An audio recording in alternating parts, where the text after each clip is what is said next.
Hello student, welcome to the Brisha Conceptual Classes for Science and Mathematics. Today I am going to discuss the next topic of class 9 chapter 8 motion, that is uniform motion and non-uniform motion. ठीक है, कोई भी object move करता है तो वो किस तरह मूव करता है उसको हम डिस्क्राइब करते हैं in terms of uniform motion and non uniform motion. Uniform motion का मतलब क्या होता है? When an object, you can write the definition what I am saying, and an object covers an equal distance and equal intervals of time is called uniform motion. ठीक है, जैसे हम example के थ्रू कंसिडर करते हैं. हमने एक distance measuring, हमने एक वो लिया, कोई डिवाइस ली, लाइक ऑडोमीटर. कार्स में जो ऑडोमीटर होता है वो डिस्टेंस मेजर करता है. तो हमने 9:15 AM पे डिस्टेंस मेजर करना स्टार्ट किया. तो 9:15 AM पे डिस्टेंस कितना होगा? 0, क्योंकि हमने उस टाइम पर उसको कंसिडर किया है 0 मीटर. आफ्टर 15 मिनट्स हमने ऑडोमीटर में देखा that at 9:30 AM distance travel by the object would be 10 metre. तो मतलब इस 15 मिनट्स में उसने कितना डिस्टेंस ट्रैवल किया? 10 मीटर. This minus this. ठीक है, after 15 minutes that is at 9:45 AM. ठीक है, उसने नोटिस किया कि ऑडोमीटर ने डिस्टेंस कितना ट्रैवल किया है? 20. ऑडोमीटर में कितना आ रहा है distance travel by an object? That is 20 metre. अब देखो, हमने 9:30 AM पे ऑडोमीटर की रीडिंग को 0 पे सेट नहीं किया था. इसका मतलब कि 20 मीटर ये 10 भी इंक्लूड कर रहा है और ये इस ड्यूरेशन में जो डिस्टेंस कवर हुआ है वो भी इंक्लूड कर रहा है. तो इसका मतलब 9:30 AM से 9:45 AM तक उसने कितना डिस्टेंस ट्रैवल किया है? 9:30 AM तक 10 ट्रैवल किया था. 9:45 AM पे 20 हो गया. इट मीन्स 20 में से अगर ये वाला सब्ट्रैक्ट कर देंगे हम तो इतना डिस्टेंस ट्रैवल आ जाएगा which is equal to again 10 metre. 20 minus 10. Similarly, at 10 AM, distance traveled by the object is 30 metre. Again हम लोग 0 नहीं कर रहे कहीं पे भी. इसका मतलब जो पहले वाले डिस्टेंस है वो भी ऐड होकर आ रहे हैं. मीन्स 9:45 AM तक 10 था, अब 10 AM पे कितना हो गया? 30. इट मीन्स इस 15 मिनट्स में कितना हो गया? 10. कितना हो गया? 10 मीटर. सिमिलरली 10:15 AM पे 40 था, तो इस 15 मिनट्स में कितना हो गया? 10 मीटर. 10:30 AM पे अगेन 50 था, 10:15 AM तक 40 था, तो इस ड्यूरेशन में कितना हो गया? 10 मीटर. Similarly here also. ठीक है, अब यहाँ पे आप क्या नोटिस कर रहे हो? टाइम इंटरवल सब जगह सेम है. इंटरवल मतलब गैप. ठीक है, इन दोनों के बीच में 15 मिनट्स, इन दोनों के बीच में 15 मिनट्स, इन दोनों के बीच में 15 मिनट्स, इन दोनों के बीच में 15 मिनट्स, इन दोनों के बीच में 15 मिनट्स, इन दोनों के बीच में 15 and here also 15. It means जो टाइम है 15 मिनट्स में हम ले रहे हैं. Every 15 minutes it is covering a distance of 10 metre. ठीक है, एट एवरी 15 मिनट्स के इंटरवल पे ऑब्जेक्ट कितना डिस्टेंस ट्रैवल कर रहा है? 10 मीटर. तो जो distance travel by an object है वो चेंज नहीं हो रहा. ठीक है, हर बार वो 10 ही कवर कर रहा है, 10 ही आगे जाके कवर कर रहा है. तो इस टाइप के मोशन यूनिफॉर्म मोशन. तो इस टाइप के मोशन को हम क्या बोलते हैं?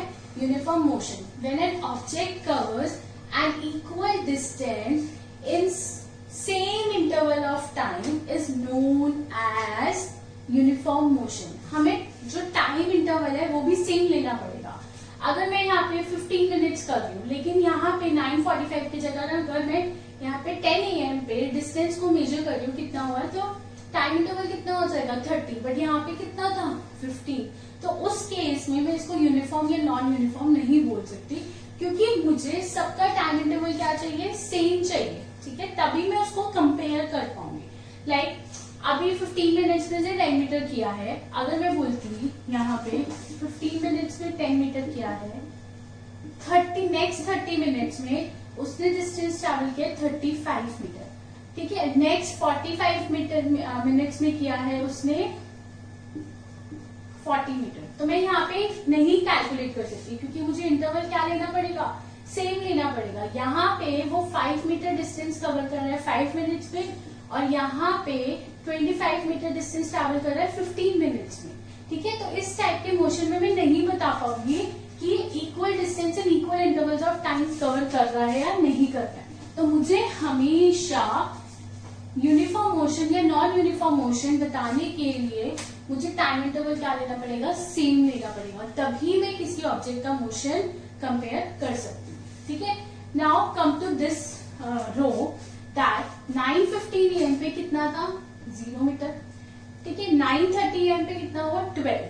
तो इस 15 मिनट्स में उसने कितना डिस्टेंस ट्रैवल किया, 12 मीटर. अगेन बेसिक कैलकुलेट करेंगे जैसे इसका किया था. 9:45 AM पे कितना था, यहाँ पे 20 था, यहाँ पे 19 आया था. मतलब 9:30 तक 12 कवर कर चुका था. 9:45 AM पे टोटल डिस्टेंस कितना है, 19.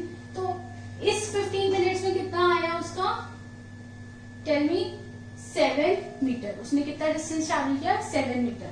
अब 10 AM पे डिस्टेंस कितना आया, 23. मींस इस 15 इंटरवल में कितना डिस्टेंस ट्रैवल किया, 4 metre.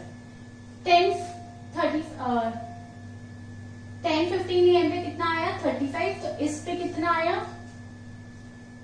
8 metre. Next 2 metre, next 4 metre, next 3 metre. ठीक है. सिमिलरली हमने फाइंड कर लिया. It means in every 15 minutes it is covering a distance of first 12 meter, then 7 meter, then 4 meter, then 8 meter, then 2 meter, then 4 meter, then 3 meter. It means it is covering unequal distance in equal intervals of time. Time क्या ले रहे हैं हम, equal. This type of motion is called non-uniform motion. ठीक है. जो daily life होता है, डेली लाइफ में यूनिफॉर्म मोशन जैसी चीज एग्जिस्ट नहीं करती. क्यों, क्योंकि जब आप ट्रैवल करते हो आप एक सेम स्पीड से नहीं ट्रैवल करते. ठीक है.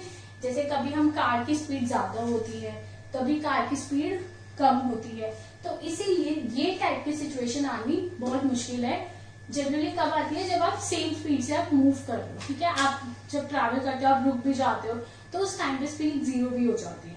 ठीक है. तो स्पीड हमारी कांस्टेंट नहीं रहती, इसीलिए यूनिफॉर्म मोशन जैसी चीज एग्जिस्ट बहुत रेयर करती है. बट हमारा जो एवरी टाइम मोशन होता है वो कौन सा होता है, नॉन यूनिफॉर्म मोशन होता है. Now comes to graph. ठीक है. जो यूनिफॉर्म मोशन होता है, अगर हम ग्राफ प्लॉट करें डिस्टेंस वर्सेस टाइम. ठीक है. यहाँ पे मैंने लिया 0, यहाँ पे लिया मैंने 9:30 AM, यहाँ पे मैंने टाइम लिया 9:45 AM, then it is 10 AM. ठीक है. इस तरह आप आगे एक्सटेंड करते जाओ. 10:15 AM. ठीक है. यहाँ पे आया 0, 10, 20, 30, 40, 50, 60. अब देखो 9:30 AM पे उसने कितना डिस्टेंस ट्रैवल किया था, 10. 9:45 AM पे 20. 10 AM पे, ये 10 AM की लाइन में कितना डिस्टेंस ट्रैवल किया था उसने, 30. देन 10:15 AM पे उसने किया 50. तो अब देखो ये बिल्कुल स्ट्रेट लाइन जाता है. ठीक है. Whenever the graph will be straight line, it means it is a uniform motion. तो यूनिफॉर्म मोशन में डिस्टेंस वर्सेस टाइम ग्राफ, इसको आप डिस्टेंस वर्सेस टाइम या डिस्टेंस टाइम ग्राफ भी लिख सकते हैं. The graph would be straight line. Graph क्या होगा आपका, स्ट्रेट लाइन होगा. एग्जैक्टली ग्राफ से कैसे पता चलता है, सब कुछ हम लोग आगे ग्राफ के टॉपिक में स्टडी करेंगे. ठीक है. But in case of non uniform motion, if I draw the graph distance versus time, जो ग्राफ है वो ऐसे आता है, कर्व लाइन आता है. अभी आप लर्न कर लीजिए ग्राफ कैसे प्लॉट करते हैं. We will deal further. Time यहाँ पे कितने में लिया, मिनट्स में लिया. तो आपको यहाँ बताना पड़ेगा कि आप मिनट्स में ले रहे हो, किस में ले रहे हो. ठीक है. या सेकेंड्स में लेते हैं. ठीक है. जिसमें भी आप मेजर करते हो वो यूनिट आपको यहाँ मेंशन करनी जरूरी है. तो जो नॉन यूनिफॉर्म मोशन होता है उसके लिए डिस्टेंस वर्सेस टाइम ग्राफ क्या आता है, कर्व लाइन आता है. क्या आता है, इट इज कर्व्ड लाइन. ठीक है. It can be this also, ऐसा भी ग्राफ बन सकता है, but it should be curve line. ठीक है. For non-uniform motion, distance versus time graph would be curved line, and for uniform motion, distance versus time would be straight line. अगर हम daily life में non uniform motion के और examples लें, जैसे कोई भी चीज ऊपर से नीचे गिरती है तो वो हमेशा एक्सेलरेट होके आती है. मीन्स उसकी स्पीड जो होती है वो इंक्रीज होती रहती है हर मूवमेंट पे. क्यों, क्योंकि अर्थ उसको खींच रही है अपनी तरफ. ठीक है. जब आप नॉर्मली मूव कर रहे हो या मैं आपको अपनी साइड खींच रही हूँ, जब मैं आपको अपनी साइड खींचूंगी तो you will run faster towards me, but आप जब मेरे पास अपने आप आ रहे हो तो आप अपनी नॉर्मल स्पीड से आ रहे हो। तो कोई भी चीज जब ऊपर से नीचे गिरती है तो अर्थ जो है उस पर एक फोर्स लगाती है, उस फोर्स की वजह से वो नीचे खींचा आता है, ठीक है। अर्थ सब ऑब्जेक्ट्स को अपनी तरफ खींचती है एक फोर्स से, इसीलिए जब भी ऊपर से हम नीचे गिरते हैं या कोई ऑब्जेक्ट नीचे गिरता है तो उसकी स्पीड क्या होती है, इंक्रीज होती है। तो that is also example of non uniform motion, क्योंकि हर मूवमेंट पे स्पीड इंक्रीज हो रही है तो डिस्टेंस ट्रैवल भी क्या होगा, इंक्रीज होगा, ठीक है।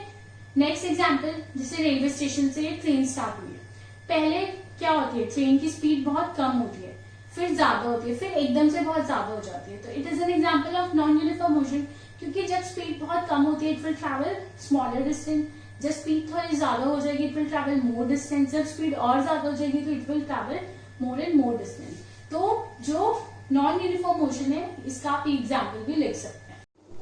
Next topic is measuring the rate of motion. Measuring the rate of motion का मतलब क्या है, हम उसको एक एग्जाम्पल से समझते हैं। सपोज एक ए पॉइंट है, एक बी पॉइंट है, इसके बीच में डिस्टेंस है 100 मीटर, ठीक है। एक बॉय है जिसका नंबर 1 है और एक बॉय है जिसका नंबर 2 है, बैच नंबर 1, बैच नंबर 2। वो ए से बी पहुंच रहा है 1 सेकेंड में और जो बैच नंबर 2 है वो पर्सन पहुंच रहा है 2 सेकेंड्स में, ठीक है। मतलब जो ये बैच नंबर 1 वाला है वो 100 मीटर डिस्टेंस कवर कर रहा है 1 सेकेंड में, और जो बैच नंबर 2 वाला पर्सन है वो 100 मीटर डिस्टेंस कवर कर रहा है 2 सेकेंड में। तो इसका मतलब जिसने कम टाइम लिया वो क्या कर रहा है, he is running very fast, and जिसने ज्यादा टाइम लिया he is running slow as compare to the person which is travel which took the time of 1 second, ठीक है। तो यहां से कंसेप्ट आता है rate of motion. Rate of motion का मतलब है वो कितनी जल्दी कहां पे पहुंच रहा है या कितनी देर में वहां पे पहुंच रहा है, ठीक है। तो उस चीज को हम एक्सप्लेन करते हैं विद रिस्पेक्ट टू स्पीड। किससे बताते हैं, स्पीड। स्पीड हमें बताती है कि किसी भी मोशन का क्या रेट है। रेट का मतलब है कि वो फास्ट जा रहा है या वो स्लो जा रहा है, ठीक है। तो speed is a quantity which is used to measure the rate of motion. आप लोगों ने बचपन से पढ़ा होगा स्पीड की यूनिट क्या होती है, डिस्टेंस अपॉन में टाइम, ठीक है। अब डिस्टेंस की यूनिट क्या होती है, डिस्टेंस को हम किस में मेजर करते हैं, मीटर में, टाइम को किस में मेजर करते हैं, सेकेंड्स में। तो एसआई यूनिट जो कॉमन मेजरिंग यूनिट है स्पीड की, that is metre per second, ठीक है। कई बार सीजीएस यूनिट भी यूज होती है। सीजीएस जो है पहले यूज होती थी, अब बहुत कम यूज होती है। अगर हम डिस्टेंस को सेंटीमीटर में मेजर करते हैं और टाइम को सेकेंड में ही मेजर करते हैं तो हम उसको बोलते हैं सीजीएस यूनिट। तो स्पीड की सीजीएस यूनिट क्या है, सेंटीमीटर पर सेकेंड। अगर आपको एसआई यूनिट पे आंसर निकालना है स्पीड का तो आप किस फॉर्म में दोगे आंसर, मीटर पर सेकेंड में, मतलब आप डिस्टेंस को मीटर में रखोगे और टाइम को सेकेंड में। अगर आपको सीजीएस यूनिट में लिखना है तो डिस्टेंस को आप सेंटीमीटर और टाइम को सेकेंड। जो standard unit, international unit, SI unit का मतलब होता है पूरे वर्ल्ड में क्या वर्ल्ड वाइड फॉलो है। लाइक अगर मैं बोलती हूँ मनी की बात करो, हम लोग रुपीज में बात करते हैं, किसी कंट्री में पाउंड में बात करते हैं, किसी में डॉलर में बात करते हैं। तो सब जगह एक यूनिट नहीं है, कॉमन मेजरिंग यूनिट नहीं है। हमें डॉलर को रुपीज में कन्वर्ट करना पड़ता है हमारी करेंसी में समझने के लिए, ठीक है। पाउंड को भी रुपीज में कन्वर्ट करना पड़ता है, तभी हम इक्विवेलेंट आते हैं। तो एसआई यूनिट क्या करती है, पूरे वर्ल्ड में एक ही मेजरिंग यूनिट की बात करते हैं। अगर डिस्टेंस में हम कह रहे हैं इंडिया में we are measuring in inches, ठीक है, बाहर हम कहीं मेजर कर रहे हैं किलोमीटर में और किसी कंट्री में मेजर कर रहे हैं सेंटीमीटर में, तो सब जगह की बुक्स क्या होंगी, अलग अलग होंगी, और सब जगह यूनिट्स में क्या होगी, अलग अलग यूनिट्स में बात करेंगे। तो अगर हम हमारी कंट्री का पर्सन उस कंट्री की बुक पढ़ेगा तो उसे समझने में क्या होगा, बहुत डिफिकल्टी होगा, क्योंकि उसको हर चीज हमारी कंट्री की यूनिट में कन्वर्ट करना पड़ेगा पहले। Same with the vice versa. तो इसीलिए जो साइंटिस्ट थे दे केम विद द आइडिया कि हम पूरे वर्ल्ड में एक ही यूनिट को, कॉमन यूनिट को यूज करें मेजरिंग करने के लिए, ताकि सब बुक जो है वो स्टैंडर्डाइज्ड हो जाए और कहीं की बुक कोई भी पर्सन पढ़ सकता है, ठीक है। अगर हम बात करेंगे, सपोज हम हर चीज जो डिस्कवरी करते हैं हम लोग पब्लिश करते हैं, पेपर में पब्लिश करते हैं, ठीक है। तो अगर हमने पेपर में पब्लिश किया, अगर हमारी कॉमन स्टैंडर्डाइज यूनिट नहीं होती, ठीक है, तो वो पर्सन भी अपनी रिसर्च करता और वो पब्लिश कर देता, मैं अपनी रिसर्च करती, मैं भी अपने पब्लिश कर देती। लेकिन अगर मैंने पहले रिसर्च किया और मैंने पब्लिश किया और मेरा रिजल्ट ही उसके पास आया, जो उसने रिसर्च किया उसका रिजल्ट भी सेम आया हम दोनों का, तो हम दोनों को वो क्या बोलेंगे कि आप दोनों ने ये चीज डिस्कवरी की है। लेकिन ऐसा नहीं है, I have already discovered this thing, तो he can not take the credit of this thing.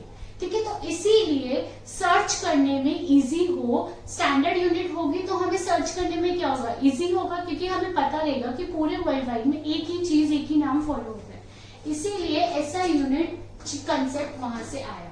तो एसआई यूनिट में हम स्पीड को मेजर करते हैं मीटर पर सेकेंड में, और सीजीएस यूनिट में करते हैं सेंटीमीटर पर सेकेंड। और एक कॉमन यूनिट और हम यूज करते हैं, that is kilometre per hour. You can write it like this also. ठीक है, कई जगह आपको ऐसे भी लिखा होगा किलोमीटर आवर -1। माइनस पावर का मतलब है ये पूरा डिवाइड में है। ठीक है, ये ऊपर जाएगा तो क्या हो जाएगा, किलोमीटर इंटू आर +1 थी, ऊपर जा रहा है -1। ठीक है, तो मीटर पर सेकेंड में कई जगह आपको ms-1 भी लिखा मिलेगा, ms भी लिखा मिलेगा, m/s। इन दोनों का मतलब सेम है, इन दोनों का मतलब सेम है। तो this is the unit how we measuring the rate of motion. Now this is, ये कब तक ट्रू है, जब तक कोई ऑब्जेक्ट एक कांस्टेंट मोशन पे मूव कर रहा है, कांस्टेंट स्पीड से मूव कर रहा है, उसकी speed through out the movement change नहीं हो रही, तब हम ये चीज यूज कर सकते हैं। लेकिन क्या होता है, जब हम कहीं से कहीं जाते हैं तो ऐसा तो नहीं है हम सेम स्पीड पे जाते हैं, हमें रेड लाइट्स भी मिलती है, हमें ट्रैफिक भी मिलते हैं, हमें एम्प्टी रोड्स भी मिलती है। जब एम्प्टी रोड होती है तो हम स्पीड इंक्रीज कर लेते हैं, जब रेड लाइट होती है तो स्पीड बिल्कुल 0 हो जाती है, जब ट्रैफिक होता है तो स्पीड स्लो हो जाती है। तो हर मूवमेंट पे क्या हो रहा है, स्पीड इज चेंजिंग। तो उस केस में जब हम बता रहे हैं ए से बी पहुंच रहा है पर्सन, ठीक है, लेकिन हर मूवमेंट पे स्पीड क्या हो रही है, अलग अलग हो रही है।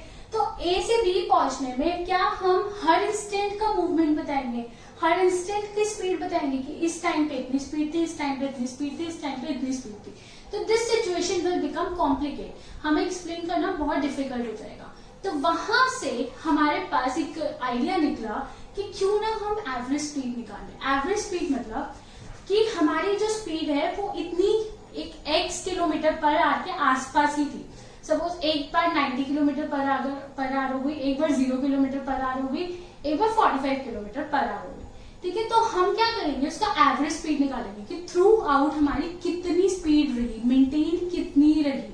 ठीक है, मतलब वो कम को भी एक्यूमुलेट कर लेगा, उसमें ज्यादा को भी एक्यूमुलेट कर लेगा। ठीक है, तो एवरेज स्पीड हम कैसे निकालते हैं, total distance travel upon total time taken.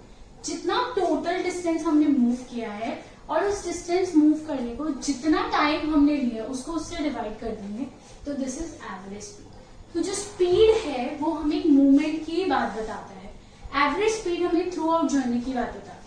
ठीक है, तो एवरेज स्पीड हम कॉमनली यूज करते हैं, जो कार्स में भी बोलते हैं कि हम लोग आगरा पहुंचे, 500 किलोमीटर हम लोगों ने 5 घंटे में कवर किया, तो हमारी स्पीड क्या होगी। तो हम उस केस में क्या हो रहा है, 5 आवर्स में हम रुके भी है, हमने खाना भी खाया है, सब कुछ किया है, ट्रैफिक भी मिला है, और हमने कई बार 100 से अबव स्पीड भी इंक्रीज कर लिया।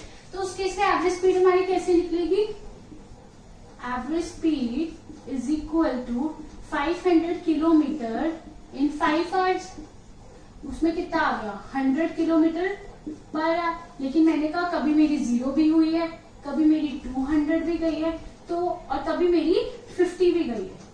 हो सकता है और भी स्पीड वेरिएशन आए, लेकिन एवरेज मेरा 100 किलोमीटर पर आया है, तो उसने इस वैल्यू को भी कॉम्पेंसेट कर दिया है। ठीक है, 100 किलोमीटर पर मतलब एवरेज स्पीड हमें बता रहा है कि अगर हम 100 किलोमीटर पर आवर से कॉन्स्टेंटली मूव करते, ठीक है, अगर हम स्पीड ना रोकते गाड़ी, ना हम इंक्रीज करते, अगर हम 100 किलोमीटर पर आवर के अकॉर्डिंग हम मूव करते, तब भी हम 500 kilometre in 5 hour distance cover कर लेते। 500 किलोमीटर कितनी देर में कवर कर लेते, 5 आवर में कर लेते। बट इसके अंदर अगर हम रियल सिचुएशन देखें तो कभी हमने 0 स्पीड रखी, कभी हमने 200 रखी, कभी हमने 50 रखी, कभी 60 रखी, हमारी स्पीड वेरिएशन क्या हो रही है, चेंज हो रही है। तो इस एवरेज स्पीड को हमने कंडीशन से आइडल इक्वेट कर दिया कि अगर हम कांस्टेंट स्पीड से जाते, इतनी स्पीड से जाते विदाउट चेंजिंग द स्पीड, इस स्पीड से जाते तो हम इतना टास्क इतनी ही देर में कवर कर लेते। तो this is the concept of average speed.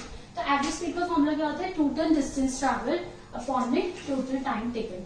इसकी भी यूनिट सेम होगी, distance is kilometre, time is hour, distance is metre per second, centimetre per second. ठीक है, नेक्स्ट इज जो कार्स होती है उसमें इंस्ट्रूमेंट्स लगे होते हैं to measure the distance and speed. ठीक है, तो जो डिस्टेंस को हम जिससे मेजर करते हैं उस इंस्ट्रूमेंट का नाम होता है ओडोमीटर। ठीक है, इट मेजर द डिस्टेंस। और जिस इंस्ट्रूमेंट से हम स्पीड मेजर करते हैं उस इंस्ट्रूमेंट का नाम होता है स्पीडोमीटर, दैट इज स्पीड। ठीक है, ऑडोमीटर जो होता है डिस्टेंस, उसमें हम जीरो नहीं कर पाते, वो हमें जिस दिन हमने कार स्टार्ट करी है चलानी उस दिन से थ्रू आउट जब तक हम चलाते रहे हैं कार, वो हमें total distance travel by that car हमें बताता रहता है। इसके ऊपर हम एग्जाम्पल करेंगे तब आपको अच्छे से क्लियर हो जाएगा इसका purpose. Next, speed is a scalar quantity. क्या है स्पीड? स्केलर क्वांटिटी है, क्योंकि इसमें हम सिर्फ मैग्नीट्यूड की बात करते हैं, इसमें हम डायरेक्शन की बात नहीं करते। ए से बी जा रहा है, हमें नहीं पता ए कहाँ है बी कहाँ है। ठीक है, जब हम डायरेक्शन इंक्लूड नहीं करते तब हम उसको बोलते हैं स्पीड, एंड स्पीड क्या होती है? Scalar quantity. ठीक है, this is a sample problem, हम इसी पे बेसिक सैंपल प्रॉब्लम करेंगे। एक ऑब्जेक्ट है जिसने डिस्टेंस ट्रैवल किया है 16 मीटर इन 4 सेकेंड। 4 सेकेंड में कितना किया है? 16 मीटर, और अनदर 16 मीटर मतलब आगे के 16 मीटर ट्रैवल किया 2 सेकेंड में, तो उसकी एवरेज स्पीड क्या होगी? ठीक है, अगर हम अलग से देखें, इसको कवर करने में उसने कितना लगाया होगा टाइम? 4 मीटर पर सेकेंड, और इसको कवर करने में कितना लगाया होगा? 8 मीटर पर सेकेंड। मतलब 16 मीटर 4 सेकेंड में कर रहा है तो उसकी स्पीड कितनी होगी इस टाइम पे? 4 मीटर पर सेकेंड। और 16 मीटर 2 सेकेंड में कर रहा है तो उसकी स्पीड कितनी होगी? 8 मीटर पर सेकेंड। लेकिन यहाँ पे हमें बात करेंगे थ्रू आउट द जर्नी। ठीक है, थ्रू आउट द जर्नी उसने कितना स्पीड लिया होगा, तो उसके लिए हम अलग अलग इंस्टेंट की स्पीड नहीं निकालेंगे। हमारा फॉर्मूला क्या होता है? Average speed is equal to total distance travel upon में टोटल टाइम टेकन। ठीक है, तो आप पहले टोटल डिस्टेंस ट्रैवल निकालोगे। टोटल डिस्टेंस ट्रैवल कितना है? 16 प्लस 16 दैट इज 32 मीटर, और टोटल टाइम कितना लिया है? 4 प्लस 2 दैट इज 6 सेकेंड। तो एवरेज स्पीड क्या हो जाएगी? टोटल डिस्टेंस इज 32 और टोटल टाइम इज 6। 2 3 जा 6, 2 1 जा 2, 2 6 जा 12, 3 5 जा 15 प्लस 1 3 3 जा 9, 3 3 बार चलता जाएगा। तो यहाँ पे हम अप्रोक्सीमेशन यूज कर सकते हैं मीटर पर सेकेंड। ठीक है, तो this would be your average speed. इसका मतलब यहाँ पे वो एक्चुअल में कितनी स्पीड से मूव कर रहा था? 8 मीटर पर सेकेंड, और यहाँ पे कितना कर रहा था? सॉरी, यहाँ पे 4 मीटर पर सेकेंड और यहाँ पे 8 मीटर पर सेकेंड। लेकिन इसको हमने एवरेज स्पीड से कैलकुलेट किया। अगर वो थ्रू आउट द जर्नी, ठीक है, ना स्पीड इंक्रीज करता ना डिक्रीज करता, कांस्टेंट स्पीड से चलता 5.33 मीटर पर सेकेंड में, तो वो 32 kilometre distance 32 metre sorry 32 metre distance कितने सेकेंड में कवर कर लेता? 6 सेकेंड में वो आराम से कवर कर लेता। लेकिन हम कभी भी कांस्टेंट स्पीड से मूव नहीं करते, क्योंकि बीच में ब्रेक्स, ट्रैफिक, फूड खाना होता है, बहुत सारी चीजें होती है, डिस्ट्रैक्शंस होती है, तो उस केस में कभी स्पीड इंक्रीज होती है, कभी डिक्रीज होती है। तो यहाँ पे अगर हम 4 मीटर पर सेकेंड और 8 मीटर पर सेकेंड से मूव कर लेते हैं डिफरेंट टाइम, 4 सेकेंड्स के लिए हमने 4 मीटर पर सेकेंड पे गाड़ी दौड़ाई और 2 सेकेंड्स में हमने 8 मीटर पर सेकेंड को पे गाड़ी दौड़ाई, तो इस स्पीड के अकॉर्डिंग हमने अपना टास्क कॉम्पेंसेट कर लिया। ठीक है, तो I hope this topic is clear to you, that is what is average speed, what is speed, measuring the rate of motion.